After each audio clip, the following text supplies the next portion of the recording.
things that you begin to realize when you start to get to understand how colonialism operates is that we've also been stripped of many other things, including a kind of cultural heritage.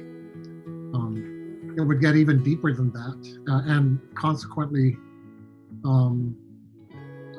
where I began to notice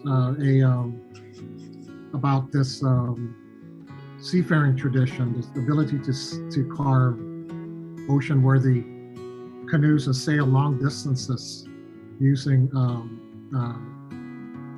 knowledge of stars, waves, clouds, and things like that.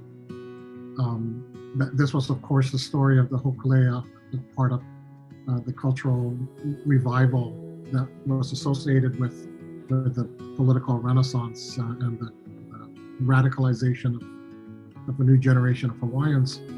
I was swept up by that move. I was radicalized in college, and so at least on paper, I read everything I could on seafaring. That's how I learned about Rob. There was newspaper articles about him, PDN, keeping up with the PDN.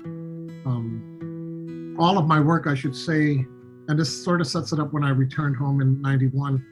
All of the work that I did in graduate school at University of Hawaii, I went on to get degrees in political science, bachelor's and master's, and then go to grad school in Santa Cruz. All of that stuff was about sharpening the analysis of how colonialism operates and its effects on indigenous peoples, and how indigenous peoples can decolonize, and especially look to traditions that had been denigrated as savage or backwards or uncivilized or romanticized as mystical, and as in the way that it still is. It became very evident in immersing myself in the arts and sciences of outrigger building and navigation, that there was a knowledge base here that was also predicated on radically different ways of relating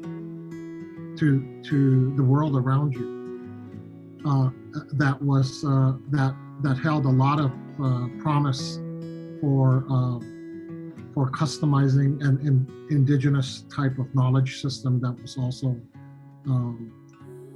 potent for decolonizing. Capitalism is just not sustainable.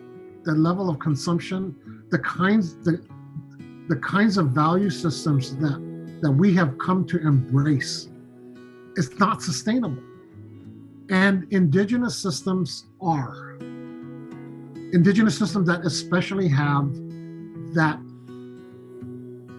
kinship relation, that relation of stewardship. I'm not all that happy with that word, but that relation of reciprocity with the environment, that doesn't look at the environment as a resource to exploit or to extract.